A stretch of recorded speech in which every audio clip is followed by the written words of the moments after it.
भाजपा विधायक श्री रामेश्वर शर्मा की media centre Bhopal में पत्रकार वार्ता काम करती थी। बीच में हिंदू जागरण के कारण कांग्रेस थोड़ा सा भूमिगत हो गई और वो चादर ओढ़कर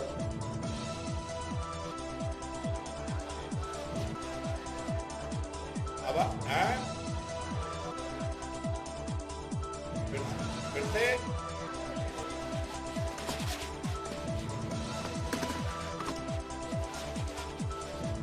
तो नहीं, मैं बिना माइक के भी चल सकता हूँ ऐसा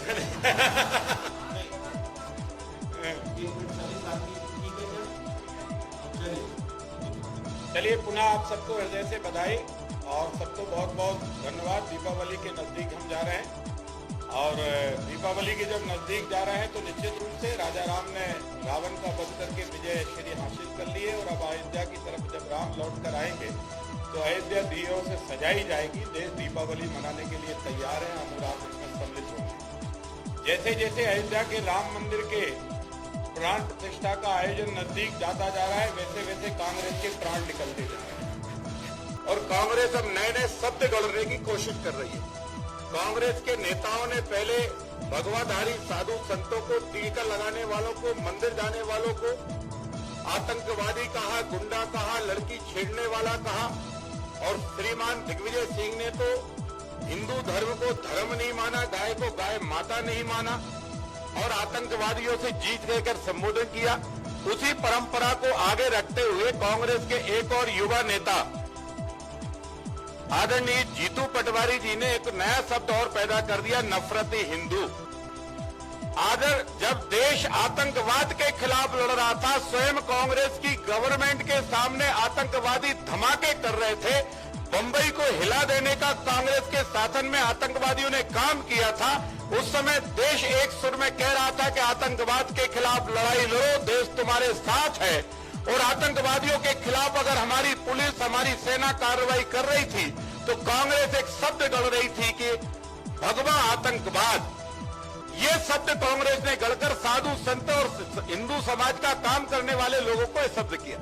अब कांग्रेस ने एक नया शब्द रचा है। पहले कांग्रेस के एक नेता बोले खरगोन में जिनने आगजनी की, जिनने लोगों के घर जलाए, जिनने बहन बेटियों के साथ छेड़खानी की, जिनने दुकानें जलाई, जिनने मंदिर तोड़े, जिनने शोभा यात्रा पर पथराव किए, उनको बचाने के लिए कांग्रेस ने एक स्टेटमेंट जारी कर दिया कि अगर ऐसा होगा, हमारी सरकार बनेगी तो हम जांच करेंगे और हम इनको बचाएंगे। हम कांग्रेसियों से कहना चाहते हैं कि इतना ही मोहब्बत तुम्हारा आतंकवाद और दंगाइयों से है तो हमारी तरफ से भी कान खोलकर सुन लो कि तुम्हारी सरकार किसी कीमत पर मध्य प्रदेश की धरती और देश में नहीं बनेगी, लेकिन जो छत से पत्थर फेंकेगा वो छत जरूर टूटेगी। जो बहन बेटियों के साथ छेड़खानी करेगा वो हाथ भी तोड़े जाएंगे, जेल में भी डाला जाएगा। और जो रामदेव और कृष्ण और महावीर और गौतम बुद्ध और गुरु नानक की शोभा यात्राओं पर पथराव करेंगे, उनके भी वही हाल होंगे जो हम आतंकवादियों के करते हैं, उनके भी वही हाल किए जाएंगे। एक शब्द श्रीमान जीतू पटवारी जी ने, नफरती हिंदू। क्या हिंदुस्तान का कांग्रेस को छोड़कर सारे हिंदू नफरती दिखता है? क्या जो अयोध्या में राम मंदिर निर्माण की बात करते हैं वो नफरती हैं? आखिर क्या कहना चाहते हैं? ये वही कांग्रेस है जब पिछले चुनाव में श्रीमान कमलनाथ जी ने मुसलमानों की सभा में कान में लेते हुए कहा, तुम डटकर मतदान करना, नहीं तो भाजपा जीत जाएगी और भाजपा जीतेगी तो क्या करेगी। ये मुसलमानों को सतर्क करा था कमलनाथ जी ने। अरे कमलनाथ जी और कांग्रेस और जीतू पटवारी जी और उनकी अली बाबा चाली चोर की जो कंपनी है, उसको हम साफ शब्दों में कहना चाहते हैं कि भाजपा जब राम मंदिर का पोस्टर लगे तो पूरी कांग्रेस को फीवर आ जाता है और राम मंदिर का पोस्टर हटाने के लिए वो आयोग में जाकर शिकायत दर्ज करती है। महाकाल का पोस्टर लगे तो शिकायत दर्ज करती है। आखिर कांग्रेस किससे प्यार करती है? कांग्रेस किसके साथ है वो बताती क्यों नहीं है? जब पीएफआई पर कार्रवाई हो तो दिग्विजय सिंह स्टेटमेंट देते हैं कि 96% फेक कार्रवाई है। अरे दिग्विजय सिंह जी, अरे कमलनाथ जी, अरे जीतू पटवारी जी, अरे रवि जी और तो और एक महान प्रवक्ता के जी, वो तो बाबरी मस्जिद को शहीद ही कहते हैं, शहीद हो गई। अरे इतना ही मोहब्बत है तुम्हें बाबरी मस्जिद से तो खुल के कहो। कि कार सेवकों ने गलत किया। उन्होंने उस दिन स्टेटमेंट दे के कहा कि रामेश्वर शर्मा तो गुंडे हैं, क्योंकि ये उस दिन 6 दिसंबर में कार सेवक थे। हम डंके की चोट पर कहते हैं कि 6 दिसंबर पर हम कार सेवक थे। कार सेवकों ने जो किया वो देश के स्वाभिमान में किया। इसका समर्थन पहले भी करते थे, इसका समर्थन आज भी करते हैं। लेकिन जीतू पटवारी जी और पूरी कांग्रेस से पूछना चाहते हैं कि आखिर ये नफरती हिंदू है क्या? क्या हिंदुओं को बदनाम करने का षड्यंत्र नहीं कर रही कांग्रेस? कांग्रेस हिंदू को डिमोरलाइज करना चाहती है। कांग्रेस हिंदू को घबराना चाहती है, घबराकर उसको परेशान करना चाहती है। और कांग्रेस हिंदुओं के बारे में शब्द रच रही है कि आप नफरती हिंदू हैं। हम कांग्रेसियों से कहना चाहते हैं कि हम नफरती नहीं है, हम हिंदुस्तान के असली हिंदू हैं। हम देश के लिए भी मरेंगे, हम राम के लिए भी मरने के लिए तैयार है। इसलिए जो नफरती हिंदू शब्द कर रही है कांग्रेस, इससे हम पूछना चाहते हैं कि हिंदुओं से इतनी नफरत क्यों हो गई? और हिंदुओं से इतनी नफरत है कांग्रेसियों, तो फिर चुनाव में टीका लगाने का ढोंग और मंदिर में प्रणाम करने का ढोंग क्यों रच रही है? इसका मतलब तो कांग्रेस का साफ है कि कांग्रेस के मुख में राम, बगल में छुरी, और पूरी कांग्रेस की हिंदुओं के बारे में नीयत बुरी है। ये क्लियर हो गया है। इसलिए हिंदुस्तान और मध्य प्रदेश के हिंदू इस बात को जान गए हैं। ये कांग्रेस ना 47 में हमारी थी, ना आज की तारीख में हमारी है, ना आगे की तारीख में हमारी है। कुठारी बंधुओं को जब 2 बेटों को 18 और 17 वर्ष के बच्चों को जब मुलायम की सरकार ने गोली मारी, तो यही कांग्रेस ने मुलायम की सरकार की पीठ थपथपाई थी। कार सेवकों को जब गिरफ्तार किया गया तो ये पूरी कांग्रेस सब एक थे, सापा बासापा और अन्य दल और कांग्रेस सब मिलकर कार सेवकों पर हमला कर रहे थे। नफरत तो कार सेवकों को गोली मारकर कांग्रेस फैला रही थी। नफरत तो बाबरी मस्जिद को शहीदी कहकर कांग्रेस फैला रही है। नफरत तो भगवा को आतंकवादी करके कांग्रेस फैला रही है।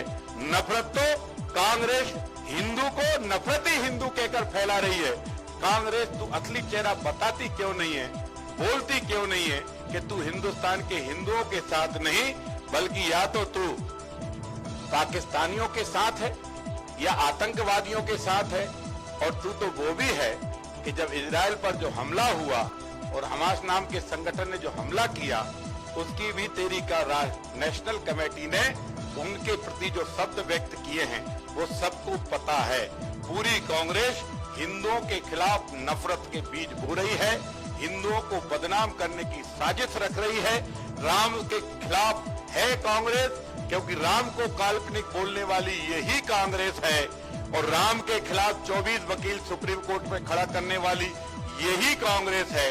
और हिंदुस्तान के आम जन को ये समझना होगा, ये कांग्रेस ना तो हिंदू की है ना सनातन की है, बल्कि आपको और मुझको ये भी पता है, मैं पिछली बार भी ये कह चुका हूं कि ये वही कांग्रेस है। कांग्रेस के राष्ट्रीय अध्यक्ष मल्लिकार्जुन खड़गे साहब का बड़ा बेटा जो कर्नाटक सरकार में है, उसने भी सनातन धर्म को बीमारी कहा।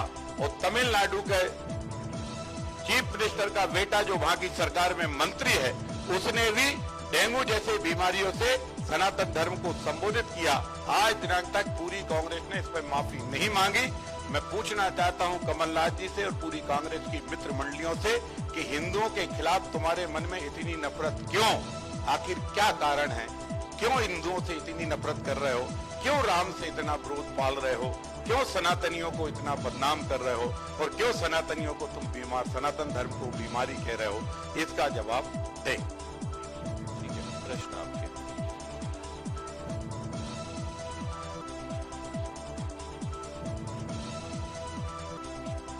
अभी तो राम जी का काम चल रहा है, इसी को चलने दी जाए। बाकी केजरीवाल का तो काम चल ही रहा है। खबरें जो आपको सीधे जोड़ती हैं हमसे, जिनका आपकी जिंदगी पर होता है सीधा असर, खबरों की वही तस्वीर, बिना बदले बिना डरे, जज्बा सच का लिए, सच दिखाते हैं।